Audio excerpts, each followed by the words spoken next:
The 48 Laws of Power by Robert Greene. Law number 35. Master the art of timing.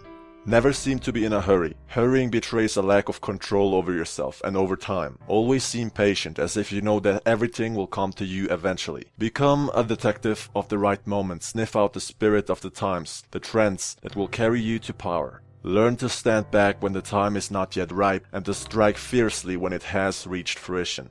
Time is an artificial concept that we ourselves have created to make the limitlessness of eternity and the universe more bearable, more human. Since we have constructed the concept of time, we are also able to mold it to some degree, to play tricks with it. The time of a child is long and slow, with vast expanses. The time of an adult whizzes by frighteningly fast.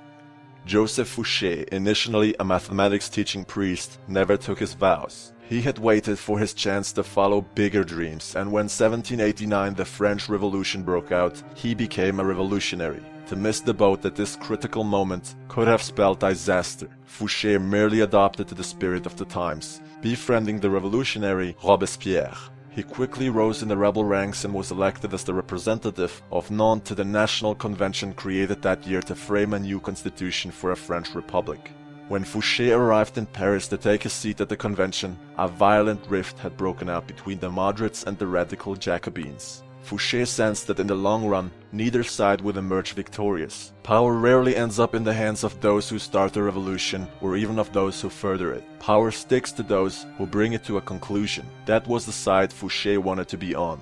Until his death, he would change sides several more times, supporting the execution of Louis XVI, turning against his former friend Robespierre, then supporting a young Napoleon, only to be conspiring against him alongside Talleyrand later on. Fouché had remarkable patience. Without patience as your sword and shield, your timing will fail and you will inevitably find yourself a loser. When the times were against Fouché, he did not struggle, get emotional, or strike out rashly. He kept his cool and remained a low profile, patiently building support among the citizenry, the bulwark in his next rise to power.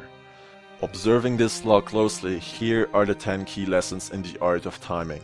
It is critical to recognize the spirit of the times. You must always work with the times, anticipate twists and turns, and never miss the boat. Recognize time by not what is loudest and most obvious in it, but by what lies hidden and dormant. Recognizing the prevailing winds does not necessarily mean running with them. Any potent social movement creates a powerful reaction, and it is unwise to anticipate what that reaction will be. Rather than ride the cresting wave of the movement, wait for the tide's ebb to carry you back to power. Upon occasion, bet on the reaction that is brewing and place yourself in the vanguard of it. Recognize the moment then to hide in the grass or slither under a rock, as well as the moment to bare your fangs and attack. Space we can recover, time never.